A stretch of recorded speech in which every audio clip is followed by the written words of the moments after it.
Halo semuanya, sebelum kami mempresentasikan hasil analisis kami, izinkan kami memperkenalkan diri terlebih dahulu. Perkenalkan, nama saya Deno Delitonapa dengan NIM 1010112400334. Perkenalkan, nama saya Jericho Denovantayan dengan NIM 101012400800087. Perkenalkan, nama saya Dava Hilmi Al-Ghazali Subrata dengan NIM 1010124002227.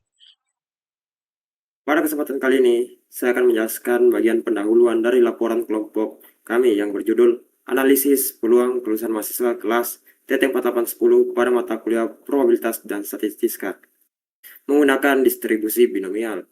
Latar belakang pengambilan topik ini didasari oleh pentingnya mata kuliah probabilitas dan statistika sebagai fondasi berpikir analitis bagi kita mahasiswa telekomunikasi dalam pengambilan keputusan berbasis data. Dalam konteks akademik, kami melihat bahwa tingkat kelulusan mahasiswa dapat dianalisis secara ilmiah menggunakan pendekatan statistika. Kami memilih menggunakan distribusi binomial karena metode ini sangat relevan untuk memodelkan kejadian yang hanya memiliki dua kemungkinan hasil, yaitu lulus atau tidak lulus. Tujuan utama dari laporan ini adalah untuk menerapkan teori tersebut ke dalam kasus nyata, guna memberikan gambaran objektif mengenai pola pesan di kelas TT4810 secara matematis.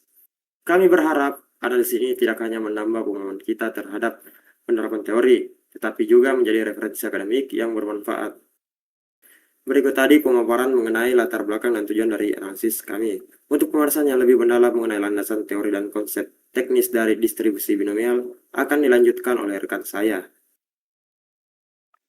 Oke, baik, Deno. Terima kasih. Di sini saya akan menjelaskan di bab 2 pembahasan. Yang pertama ada konsep dasar distribusi binomial, di mana distribusi binomial ini merupakan salah satu distribusi probabilitas diskrit yang digunakan untuk menentukan peluang terjadi suatu peristiwa tertentu dalam sejumlah percobaan yang bersifat identik atau independen.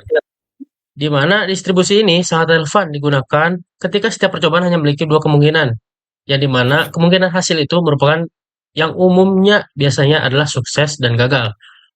Agar suatu kejadian dapat dimodelkan menggunakan distribusi binomial, terdapat beberapa syarat yang harus dipenuhi, yaitu yang pertama ada jumlah percobaan bersifat tetap. Jadi harus tetap ketika kita mencoba menganalisis si distribusi binomial tersebut. Kemudian, ada setiap percobaan saling independen. Peluang keberhasilan pada setiap percobaan harus konstan. Yang terakhir, setiap percobaan hanya memiliki dua hasil yang mungkin, yaitu sukses atau gagal. Secara matematis, distribusi binomial dirumuskan sebagai P X besar sama dengan X kecil sama dengan C dalam kurung N, X dikali P pangkat X dikali 1 min P pangkat N min X. Rumus ini digunakan untuk menghitung peluang terjadinya X, yaitu keberhasilan, dari N percobaan dengan peluang keberhasilan, yaitu P. Selanjutnya, kemudian di sini ada kelulusan mahasiswa sebagai percobaan binomial. Dalam konteks laporan ini, kelulusan mahasiswa pada mata kuliah probabilitas dan statistika dikategorikan sebagai suatu percobaan binomial. Setiap mahasiswa dianggap sebagai satu percobaan dengan dua kemungkinan hasil, di mana ada kemungkinan hasil lulus atau sukses atau tidak lulus atau gagal. Dengan asumsi bahwa setiap mahasiswa memiliki peluang kelulusan yang relatif sama dan hasil kelulusan antar mahasiswa bersifat independen, maka analisis kelulusan dapat dimodelkan menggunakan distribusi binomial ini. Pendekatan ini memungkinkan perhitungan peluang kelulusan secara kuantitatif dan sistematif. Kemudian ada penentuan parameter distribusi. Dalam penerapan distribusi binomial ini diperlukan beberapa parameter utama, yaitu N sebagai jumlah mahasiswa yang dianalisis. Kita menganalisis ada 40 mahasiswa. P sebagai peluang seorang mahasiswa untuk lulus, dan X sebagai jumlah mahasiswa yang lulus. Kita mengambil datanya yaitu ada 32 mahasiswa. Nilai peluang kelulusan P ini dapat diperoleh dari data historis atau ditentukan berdasarkan asumsi akademik yang realistis, sehingga analisis yang dilakukan tetap relevan dan dapat dipertanggungjawabkan secara ilmiah. Selanjutnya masuk ke bab 3. Di sini saya akan membahas tentang analisis dan pembahasan dari kasusnya tersebut. Di sini kami mengambil contoh yaitu kelas kami sendiri, yaitu kelas TT4810. Dalam analisis ini diasumsikan terdapat 40 mahasiswa yang mengikuti evaluasi akhir mata kuliah. Dan untuk keperluan analisis diasumsikan juga bahwa peluang kelulusan setiap mahasiswa sebesar 0,8. Dalam konteks distribusi binomial, kondisi kelas TT4810 ini telah memenuhi seluruh asumsi yang diperlukan, yaitu jumlah percobaan yang tetap 40 mahasiswa, peluang kelulusan yang sama untuk setiap mahasiswa, serta hasil kelulusan yang bersifat independen antar mahasiswa. Lalu berikut adalah nilai-nilai yang akan kita masukkan ke dalam rumus, yaitu ada N atau total percobaan atau mahasiswa di sini sebesar 40. Kemudian ada X atau jumlah keberhasilan yang diinginkan sebanyak 32 orang atau 32 mahasiswa. Lalu ada P atau peluang suksesnya setiap mahasiswa, yaitu ada 0,8. Lalu ada Q, yaitu 1 dikurang peluang dari suksesnya. Jadi Q adalah peluang gagal yang jumlahnya sebesar 0,2. Lalu masuk ke rumusnya. Di sini kita menggunakan rumus pertama, kita mencari rumus kombinasinya dulu, yaitu N faktorial dibagi X faktorial buka kurung N kurang X tutup kurung faktorial. Di sini kita mencari faktorial dari 40 untuk jumlah seluruh mahasiswanya dan 32 untuk jumlah yang diinginkan, yaitu 32. Dan kami mendapatkan hasil 76.904.685.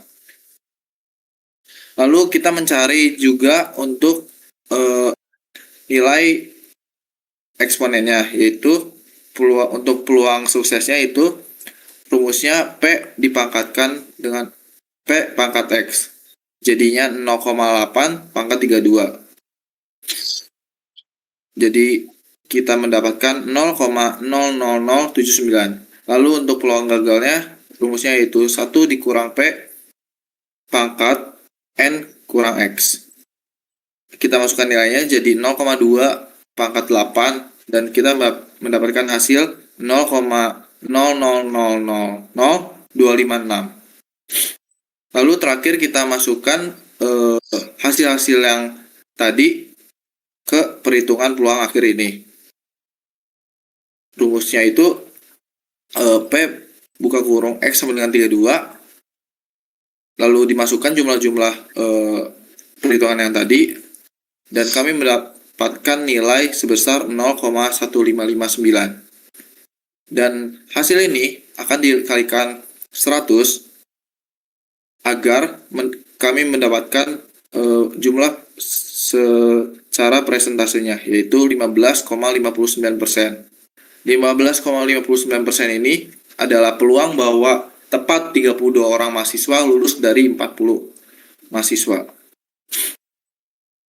Lanjut, kami juga memaparkan untuk contoh soal lainnya, yaitu diketahui bahwa bahwa peluang sebuah bibit tanaman tertentu dapat tumbuh baik adalah 0,8. Jika seorang petani menanam 5 bibit secara acak, maka peluang tepat 3 bibit tumbuh dengan baik dapat dihitung dengan distribusi binomial. Misalkan X menyatakan jumlah bibit yang tumbuh dengan baik, maka dapat dirumuskan seperti tadi. Kita cari dulu untuk rumus kombinasinya. Kita di sini menghitung kombinasi acaknya dari N-nya itu 5 dan untuk peluang suksesnya itu 3. Jadi kita mendapatkan hasil dari 5 kombinasi 3 adalah 10. Nah, habis itu kita cari lagi untuk eksponennya, yaitu peluang sukses dan peluang gagal. Di sini kami mendapatkan peluang suksesnya itu 0,8 pangkat 3 atau hasilnya itu 0,512. Terus juga ada peluang gagalnya, yaitu Q pangkat N dikurang K atau 0,2 pangkat 5 kurang 3 dan hasilnya adalah 0,04. Lalu untuk perhitungan peluang akhirnya, yaitu P buka kurung X sama dengan 3 dikalikan dengan hasil jawaban yang tadi semuanya.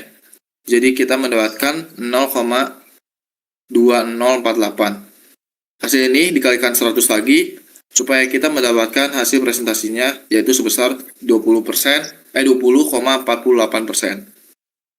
Jadi nilai 20,48% ini merupakan peluang bahwa tepat 3 bibit akan tumbuh dari 5 bibit yang ditanam. Oke, Den. Sebelum kita lanjut ke bab 4, saya mau ngejelasin dulu nih, di mana dari tadi udah dijelasin oleh Jericho dengan analisis soalnya, terus analisis kasusnya, dan ada contoh soal, kita bisa mengambil interpretasi gitu, di mana hasil analisis ini menunjukkan bahwa semakin besar nilai peluang kelulusan individu, maka distribusi peluang akan semakin condong ke jumlah kelulusan yang tinggi. Hal ini mengindikasikan bahwa kualitas pembelajaran, pemahaman mahasiswa, serta metode evaluasinya memiliki pengaruh signifikan terhadap tingkat kelulusan. Dengan demikian, distribusi binomial tidak hanya berfungsi sebagai alat perhitungan saja, atau alat perhitungan matematis, tetapi juga sebagai sarana evaluasi akademik yang objektif.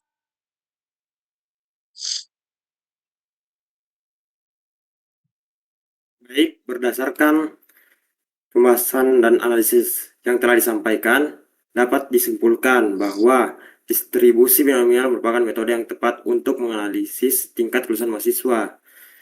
Kelulusan dapat dimodelkan sebagai percobaan dengan dua hasil, yaitu lulus dan tidak lulus. Dengan peluang kelulusan individu yang tinggi, mahasiswa kelas TT4810 memiliki kemungkinan besar untuk lulus mata kuliah probabilitas dan statistika. Untuk penelitian selanjutnya, disarankan agar analisis menggunakan data kelulusan aktual agar hasil yang diperoleh lebih akurat. Selain itu, penggunaan distribusi probabilitas lain sebagai pembanding dapat memperkaya analisis dan memberikan sudut pandang yang lebih luas dalam evaluasi akademik. Sekian presentasi dari kelompok kami. Semoga analisis ini bermanfaat. Terima kasih atas perhatiannya.